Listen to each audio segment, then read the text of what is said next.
Hi friends, welcome to Max Labs YouTube channel. Today we are discuss about divisibility rule of 4.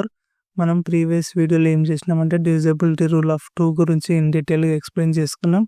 మళ్ళీ తర్వాత వీడియోలో divisibility rule of 3 గురించి discuss చేసినాం. ఇప్పుడు ఈ వీడియోలో డివిజిబిలిటీ రూల్ ఆఫ్ 4 గురించి ఎక్స్ప్లెయిన్ చేశాను.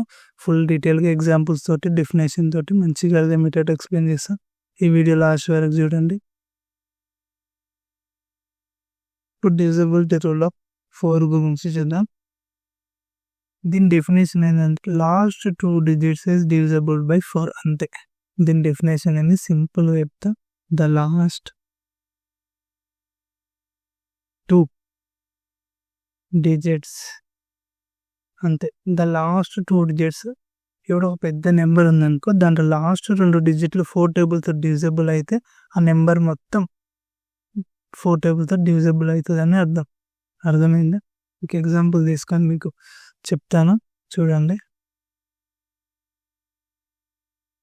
ఇది డివిజిబిలిటీ రూల్ ఆఫ్ 4. ఒక ఎగ్జాంపుల్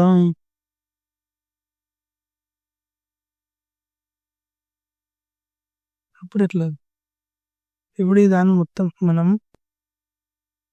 34,932 అది 4 టేబుల్లో పోతుందో కాదో మనం ఇట్లా కనుక్కోవాలంటే, ఇప్పుడు లాస్ట్ 2 డిజిట్స్ అది 4 టేబుల్లో పోతే కాదా చేసుకోవాలి.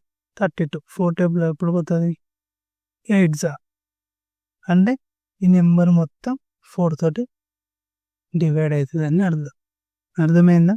ఒకవేళ లాస్ట్ 2 డిజిట్స్ డివిజిబిలిటీ రూల్, ఇప్పుడు లాస్ట్ 2 డిజిట్స్ 4 టేబుల్ పోన్వి ఏమైనా ఉన్నాయనుకుంటా అంటే నెంబర్ మొత్తం 4 టేబుల్ తోటి డివిజన్ కాదని అర్థం.